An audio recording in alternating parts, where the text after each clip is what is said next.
Hello all! Today I'm weaving a rainbow ombre weft on black warp, both in gorgeous merino blends. The weft for this scarf is from yarn donated by Tamar, one of the OG yarn brats, the self-proclaimed followers of Hawksong Weaving, and the warp is from a retiring crochet artist who I met via the South Hadley Farmers Market. I'm really pleased with how this turned out. It was so fun to weave, and I hope you enjoy. My name is Took. I'm a disabled genderqueer weaver who's had life take odd turns, but who knows that even tattered and worn yarn still has value, and that tired joints and health flares don't have to stop the journey. I weave exclusively with secondhand fibers, aided with adaptive warping, HR and OSHA cats, and a wonderful found family. Welcome to Hawksong Weaving, where all our paths are a little bit warped. First, a bit of an explanation on why I've developed this adaptive warping method. I have hypermobile Ehlers-Danlos syndrome, which has cascaded into postural orthostatic tachycardia syndrome. So for time's sake, know that I have joints that don't work, and if I shift positions too quickly, I get pre-syncope or pre-fainting symptoms. All of this comes with chronic pain, so for a lot of reasons, a traditional warping board doesn't work for me, along with the reasons of being really expensive and taking up a lot of space in my small studio. So I use an accordion coat rack as my warping board. It's nice and neat, it contracts into a nice smaller space, and I can adjust it as I need to. And I don't need to be up and down and all around and having tachycardia, a racing heart, that stresses out my medical alert cat Penelope Calico. She's not actually trained, but she has the tortitude and opinions about my heart rate that she is happy to scream at me and or tattle on me to my partners regarding.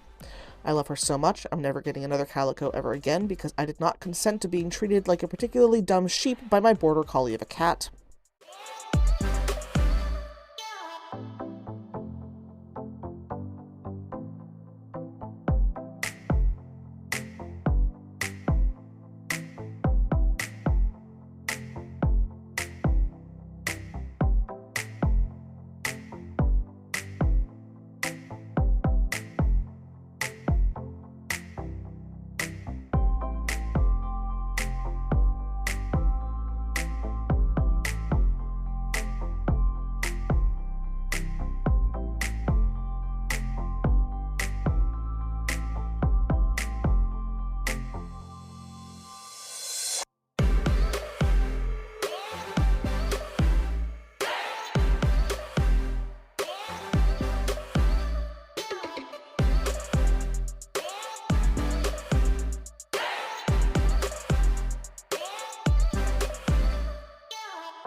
This loom is a 15-inch wide shocked cricket loom. It's a rigid heddle loom and I love it so much. It's birch, it's very sturdy, it can take a beating, but it's light enough that I can lift it even when I'm having a pain or fatigue day. It's also one of the cheapest looms in the market, averaging around $250 at the time of filming. It's also an absolute workhorse. I've been using this machine near constantly for about 4 years, and only now are the rigid heddle reeds starting to show signs of wear. I love this thing so much. It is the bread and butter of my business, and it's just been an absolute workhorse.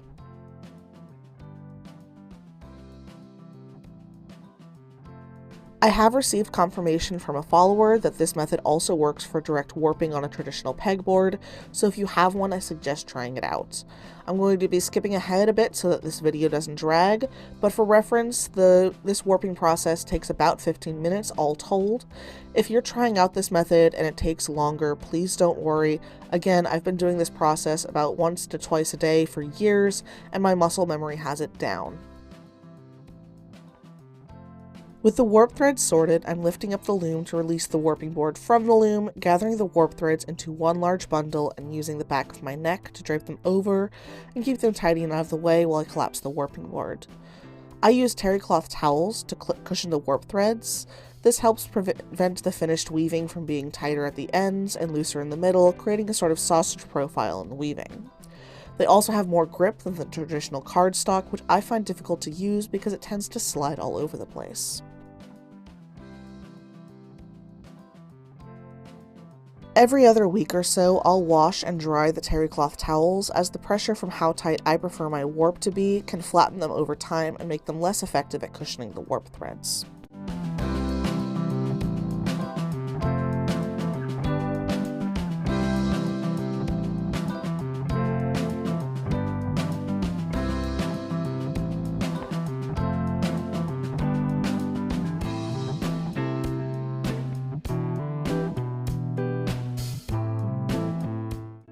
I ended up stopping at this particular point in the weaving and warping process because I needed to go pick up the opera singer partner from rehearsal, and I managed to get some absolutely lovely footage of the moon, and it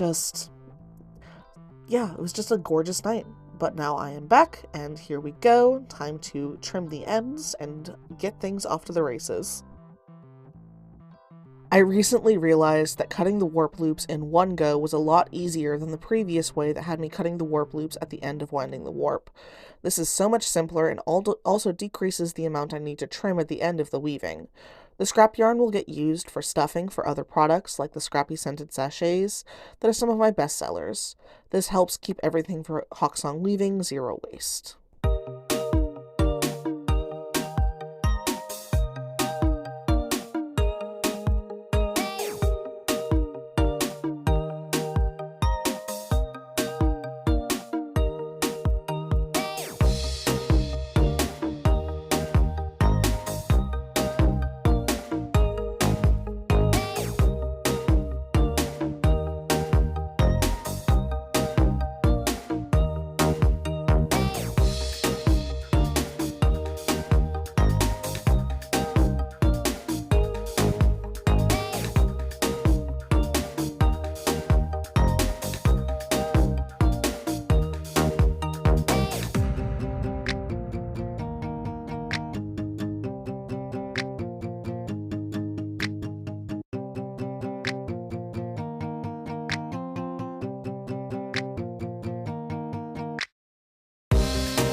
This isn't a great angle, but I'm being careful to pay attention to how the warp threads are laying on the back bar of the loom, and the right-hand thread goes through the smaller hole, and then we've got Goth IT engineer partner waving hi.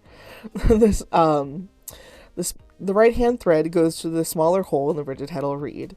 It's not critical, and some minor mistakes aren't the end of the world, but it does make it easier to keep the tension of the warp threads even across the entire weaving.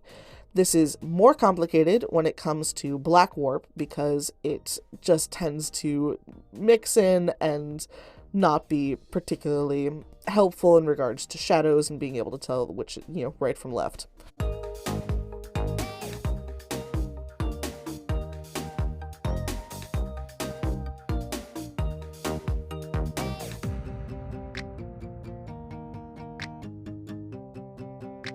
I'd like to thank you for watching. If you'd like to support my work, some free ways to do that are to subscribe, like, follow, and share. This applies to other small artists as well. It's a great way to let the social media algorithms know that this is content worth watching. If you'd like to support me financially, there's a Buy Me a Coffee linked below, which acts as sort of a tip jar. I also now have YouTube memberships fully set up. This gets you access to videos as soon as I post them, rather than on the schedule of parallel resting videos on Tuesdays and project or unboxing videos on Fridays. Everyone gets the shorts at the same time because I need that dopamine hit. Also, now that there's so many of you absolutely fantastic and wonderful subscribers, I've been able to link the online Hawksong Weaving shop, so feel free to check out the unique handwoven products. This next bit is absolutely a joke, but just in case, in this economy, I won't say no. For $1,000 a month, you can tell me that I'm not actually disabled, I'm just lazy, and to try whatever yoga, juice cleanse, snake oil nonsense fixed your cousin. Feel free to message me and I'll get you my payment deets. I take Cash App, Venmo, PayPal, and check for this nonsense because YouTube wouldn't let me set up this membership tier as a joke. Feel free to mail the check, or more likely, donations of yarn, buttons, etc. to the P.O Box listed down below. After many requests from the yarn brats and a firm talking to from my partners and therapist, I am now accepting physical donations of items that will improve my life, or quality of life rather. There's a list on the Hawksong Weaving website, link is in bio. If by chance duplicates are sent of an item, I make sure to get that item to other disabled genderqueer artists in my community. There are a lot of us around Northampton, Massachusetts, so nothing will go to waste. I originally wasn't going to accept this type of donation, as the yarn was helping me to do my work and create content, but as my therapist pointed out, I can't make content without a functional body, and the items on the wish list will help with that. Please do not gift anything if your finances are under strain. Take care of yourself first.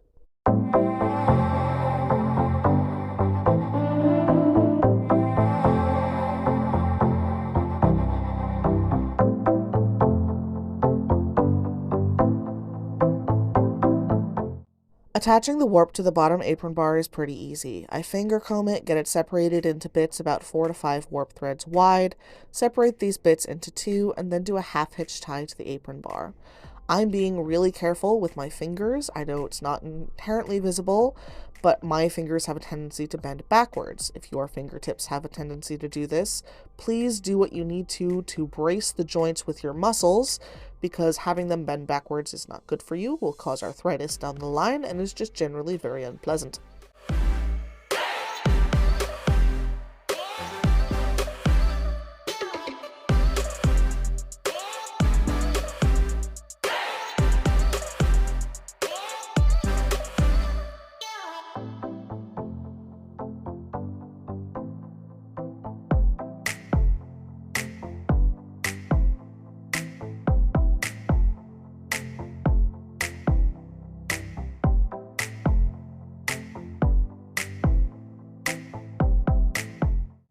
Getting the next terry cloth towel in place, I tried to get this new terry cloth towel that I got at the thrift store, but it was just a little bit too wide, so you will see me realizing that, and then going back for the regular tan one that I use for the bottom apron bar. If it ain't broke, don't fix it. I am looking in the process of getting better terry cloth towels, or at least more terry cloth towels, so they don't have to take breaks from weaving to wash them.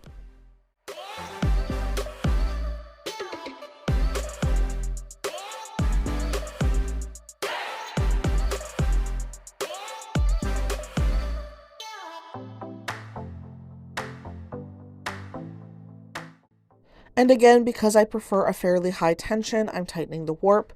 Again, if your fingers are hypermobile, please be careful when doing this, as, you know, again, it can bend them backwards, and that is not comfortable.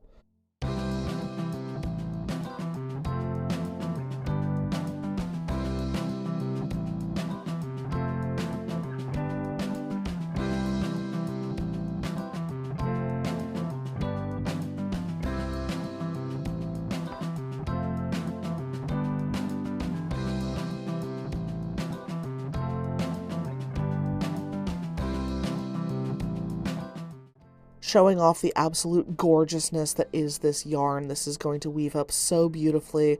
I'm so incredibly pleased with it, and I'm so excited that I start doing a pass and I accidentally just yank the weft right through. Time to go again. Here we go. I think there's so much more of this yarn, so I'm going to be doing more scarves, but I'm going to have to space it out because I don't get enough yarn for a black warp often. And I really fell in love with how this looked, and it was just so much fun to weave. Oh, it's just, yes, excellent. I'm so happy with this. It was so much fun.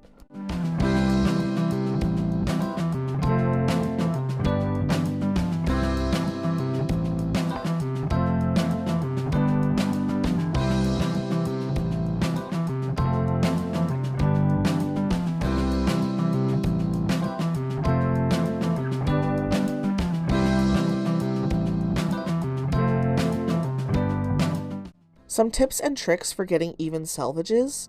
When you're first learning to weave, practice these consciously for the first bit of a weaving session. The shuttle goes through and is pulled at a 45-degree angle while pinching at the point of the corner on the selvage. This allows for the weft to have enough space to settle in between the warp and creates a tight turn at the selvage. In order to keep this 45-degree angle in the narrow space of a rigid heddle, you're going to need to wind your weaving down fairly regularly.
Towards the end of that evening, Hades Himbo decided to come be a bit of a pest and let me know that Papa, it is time for bed, so I ended up finishing this the next day.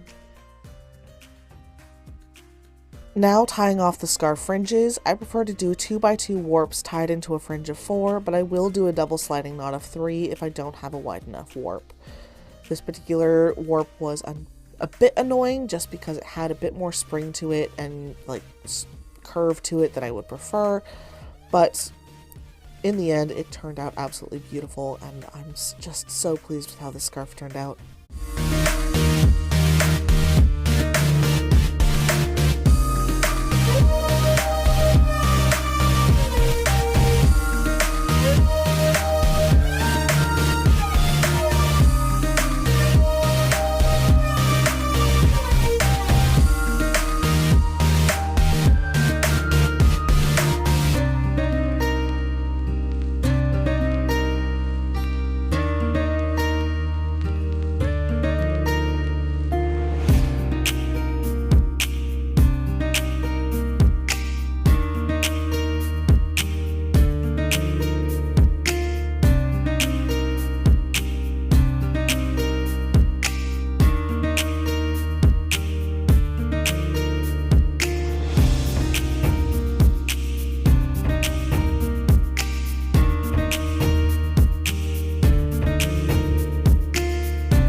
Flipping the loom around and we're getting our first glimpse of just the full effect of the ombre. It's so pretty against the black. I'm just, oh, this was so much fun. This was delightful. I cannot say enough gushy things about how much fun this scarf was to weave, and I'm so excited for it to hit the stalls because it's going to be an eye catcher.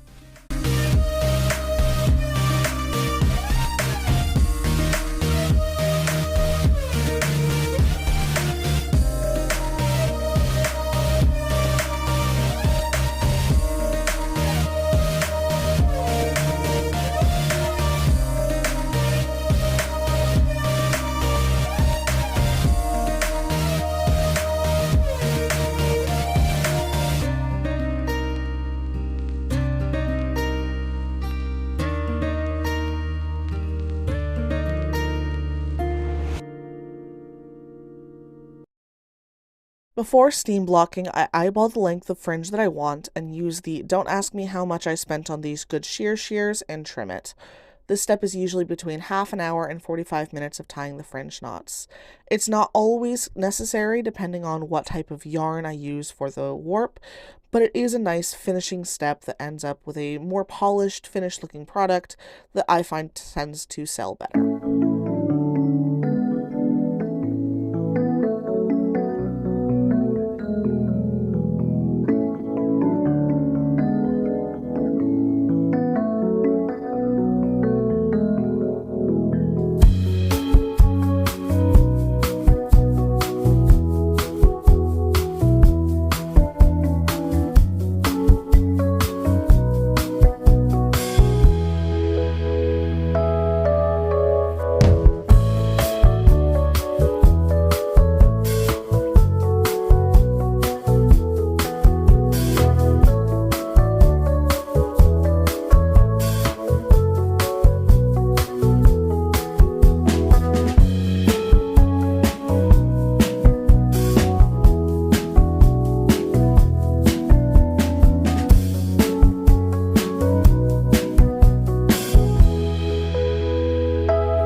For some reason, the footage didn't end up being filmed properly, but I steam block my wool blend scarves. This helps the wool fibers to soften into each other and relax into the weave. Without blocking, you can get wrinkles because the weave tends to be stiff without the added heat and water, sort of how your back gets when you've been sitting in a not great position for too long and a boiling hot shower takes care of the knots. Thank you for coming along as I wove this scarf from different yarn donations. I'm so glad for the odd turn that your path took that brought you here. Thank you for spending time with me at Hawksong Weaving, where we're all a bit warped, and I hope that you have a truly excellent week.